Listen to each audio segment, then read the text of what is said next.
But of course, Cass, on Thursday, we brought you England's third Nations League game under Lee Carsley, which ended in defeat to Greece. 2-1 was the final score, with the winner coming in stoppage time.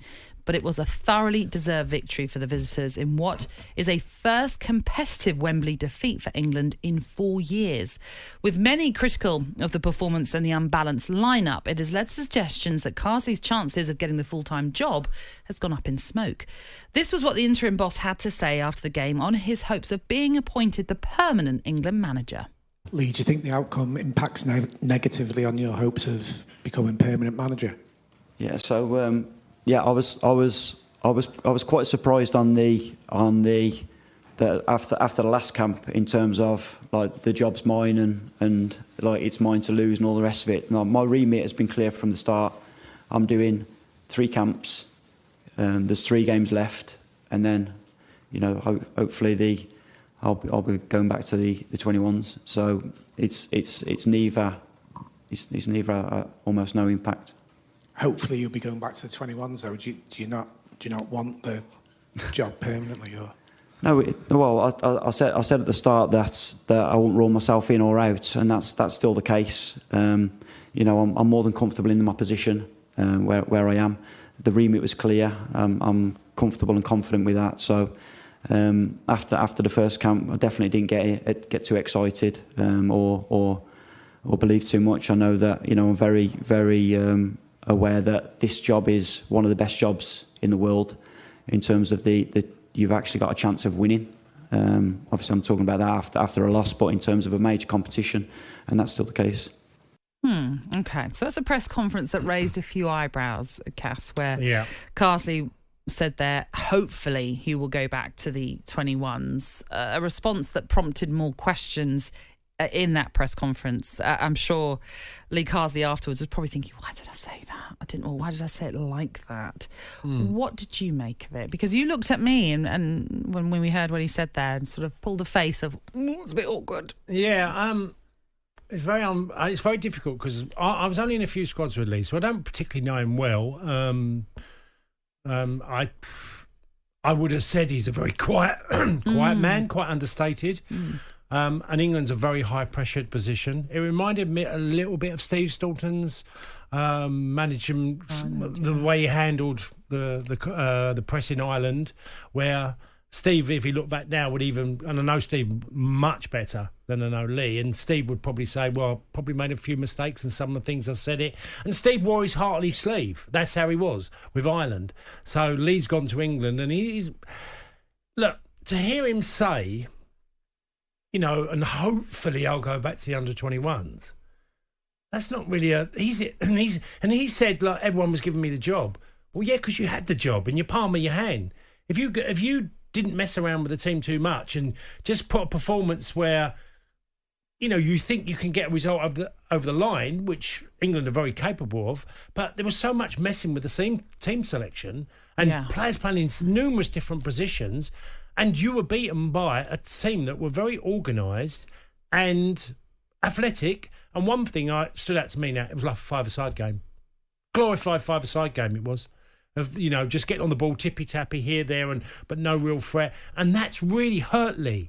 It's undermined him because he's at the helm when he makes all these decisions to play Palmer as a defensive midfielder, Bellingham as a number 9. You didn't choose between really Foden or Palmer to play that, just behind the forward line or the centre forward. And he's made a rod for his own back by tactically getting it very, very wrong. We'll talk about that in just a moment, but just back onto what he was saying. Do you think there's quite a leap from the under-21s to the senior side? And when he would have been doing his press conferences for the under-21s, it's a very different. Of course it's more relaxed. It's chalk and cheese now. Yeah, exactly. So part of me sort of thinks, I don't think he's quite used to this. I know he would have done press conferences as a player, but again, it's very different. Like you say, the magnifying glass that is put on him as the England interim boss is so different to anything else he would have gone through. Even when he has been a caretaker boss in previous spells at other clubs, for example, at Brentford. And I remember at Brentford, he was always quite keen to stress a number of times, I don't want the job. I'm just doing this for the now.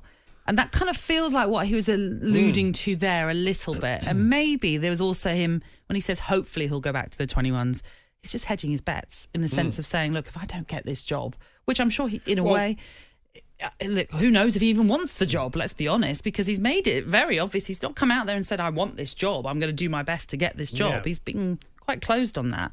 But this is him sort of saying, ultimately, I still hopefully have a job, whatever happens, whether it's with the senior side or going back to the 21s. Well, ultimately what you're saying, and I totally agree with you, he's sitting on the fence Yeah. of a job that's of the highest importance. But again, isn't that because of who he is? And you say that he's quite an unassuming guy. Yeah. So maybe this is just his character. But yeah, you can, I understand that, but think of all the stuff he's had to deal with, Nat, about, not singing the national anthem. Yeah. Which a lot of all this is irrelevant because it should be about how you play, is the right path for England and the way he's going to manage England. Sure. There's been issues that the press will come at you and they'll ask you about. You might not think, why do I need to talk about that? All I want to do is try and get the team to play the best football I can, get the best out of the players that I've got, and put a team out there that the country is going to be proud of. But it doesn't become that with England. I remember watching Jack Charlton being attacked by Eamon Dunphy on a regular basis. Mick McCarthy had that with Ireland as well, where people had an agenda that asked you a question you weren't even thinking about. Yeah. And then it become an issue if you answered it poorly. But that's why we're saying this is very different to anything else he'll ever experience or have experienced in the past. If he does get the job full time, he's going to have to learn on the job how he deals with the press, because they will pick up on any little thing that you say, like him saying, hopefully he'll go back to the 21s, which he probably didn't mean for that to become a story. Yeah. He's just sort of saying it maybe as a throwaway line more than anything. And like that's why I'm saying he might have to just sort of sit back and rethink, how did I approach that press conference? Maybe I should have thought about it differently. But you mentioned the lineup, and it was an experimental lineup. No striker due to the absence of injured captain Harry Kane. So he went into that Greece game with Jude Bellingham as this false number 9, but also there was Phil Foden, Anthony Gordon, Bukayo Saka, Cole Palmer, all in that lineup. Ollie Watkins, Dominic Solanke were on the bench, and with this sort of new lineup, this tactical plan not going to plan, Carsley did have to bring both of those on in the second half. First of all, on that point, that the fact that Watkins and Solanke were there, it wasn't like he had no options as number 9. Do you think they'd be annoyed by that? I think, well, the two centre forwards would be, because that's what I mean, those two. Yeah, absolutely, of course you would. For me, this was Lee Carsley's, Roy Hodgson's Iceland moment, Graham Taylor's Sweden moment. Kevin Keegan would have had one of them along the way, that you have a moment where people question you over what's happened in 90 minutes. And yes, and I'm talking about two very successful managers, as in their careers, how long they were, Graham Taylor and Roy Hodgson. Think how long they were in football. So these were successful managers. So, he's had that moment, but I thought he got it totally wrong. When I saw the lineup, I kept thinking, and I'm watching England play, and I kept thinking, this is like a five-a-side performance. You're just... you have to make big calls. You have to choose Foden or Palmer if you're going to play one behind the centre forward. But then he didn't choose a centre forward, which was strange, because why would you go a little bit too extreme, radical about your selection? Why do you need to do that when the job is in the palm of your hand, and you've ended up not only changing Bellingham but Cole Palmer's position? You've eventually changed Phil Foden, who had probably his worst game in an England shirt. Phil Foden is a fantastic footballer, okay? Now, and so is Cole Palmer. If you're ultimately left with a choice, make one. Don't try and fit in the Scholes, Lampard, was it Gerrard? Of course, it does feel like it's that kind of moment of the modern England team, but there's a lot more players they fitted into this team. Of course, you beat you beat one of England's midfield players, like Greece did numerous times. You beat one of them, that exposed the whole England team by going past one player. Like you said earlier on, Greece were well organised. They knew exactly what they were doing. They had their game plan, played really well, deserved all 3 points in that one. But what I would say about Carsley, maybe in trying to defend what he was doing, he spoke about, we've got to be courageous and take risks. And if it goes wrong, he says, I'm happy to take the blame. Well, he's certainly taking the blame for what we saw yesterday on Thursday. What we're also obviously talking about is that when Gareth Southgate was in charge, he was often criticised for not playing some of these exciting players that we have in the England squad. So in a way, you could sort of say, look, Carsley's done what we've all been asking. Now, whether or not you'd actually say you'd play all of them at one time is a different story. But he's done what a lot of people, when they would have seen that lineup, would have thought, that's exciting. What's going to happen with that? Apart from maybe the number 9 situation. Too many footballers in there. Well, yes. Too many good footballers. I mean, and you might go Man City. Man City have a style where basically they had Aguero and then they were looking for a centre forward and they had a gap where they played a false number 9. But they ultimately went to Haaland as their solution, as their number 9. That's what they did. And I look at England and I just felt, you are so easy to play against. And let's remember, England lost at home at Wembley to Greece. You know, they haven't lost to France, Germany at home. They, won the leading nations, Argentina, Brazil. They've lost to Greece at home for the first time ever. Ever, yeah. First time ever they've lost to Greece in any meeting. But as we mentioned, a thoroughly deserved victory for the visitors in that game at Wembley. Yeah. And it's certainly... I think the other thing that was also slightly concerning was the fact that Carsley mentioned that this false number 9 tactic that they adopted, they only really practiced 20, 25 minutes the day before the game. I'm not quite sure how you can even begin to know as players what you're doing if you've only done it for 20, 25 minutes. Yeah, it looked it. That's strange, I thought. Yeah, you're right. Look, there was a lot of... hopefully for Lee, that there was a lot of errors in one game. Hopefully for him, he can obviously reflect back. It's not over for him. No, of course it's not. It's still there. It's still there for the job. But I just thought you didn't need to do that. Now, it's easy in hindsight, but you don't need to do it in a Nations League game where you have got the job in the palm of your hand. If you just get through this, you will have times along the way.